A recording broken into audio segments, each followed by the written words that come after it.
So the real reason I was invited here tonight is because I've made a few foolish decisions in life. At least many people thought they were. Our boys were young. I had just started my first job after 25 consecutive years of Adventist education. Thank you to my parents, my teachers, and all of you who support Adventist education. That was from before I learned how to read until I was fully capable of doing surgery on human beings.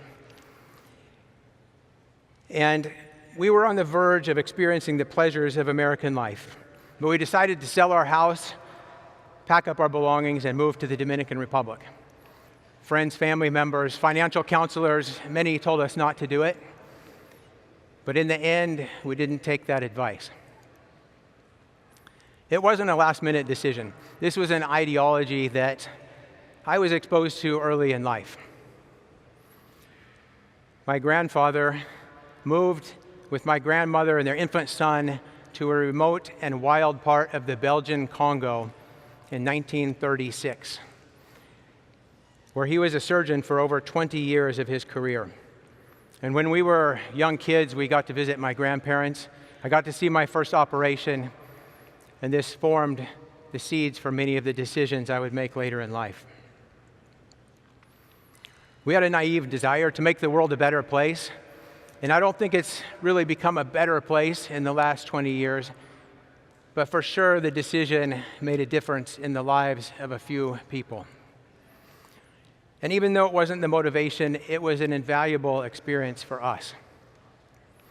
Short-term mission trips do have their place, but the benefits of learning culture, language, and building relationships are exponentially greater.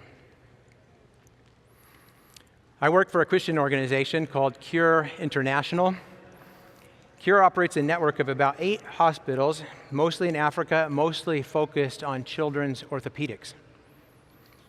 And the mission of Cure is based on Luke 10:9, to heal the sick and proclaim the kingdom of God. They do a great job of both. Patients came to our hospital with all types of different deformities. This is Rose. She was born with club feet.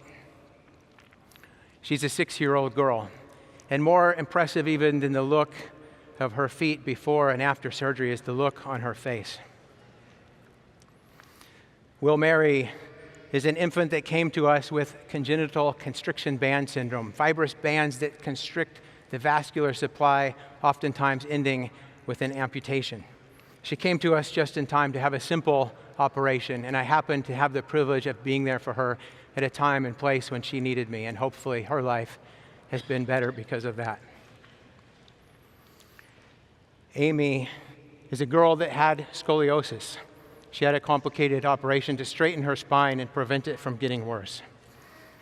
But again, these modern-day miracles, the credit belongs to the master healer, not to the mere earthly carpenters.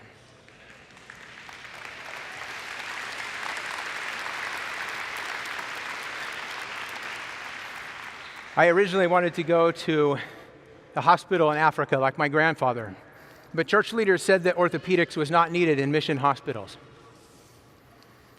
With the increasing incidence of natural disasters, human conflict, motor vehicle accidents, more people die from trauma than HIV, TB, and malaria combined.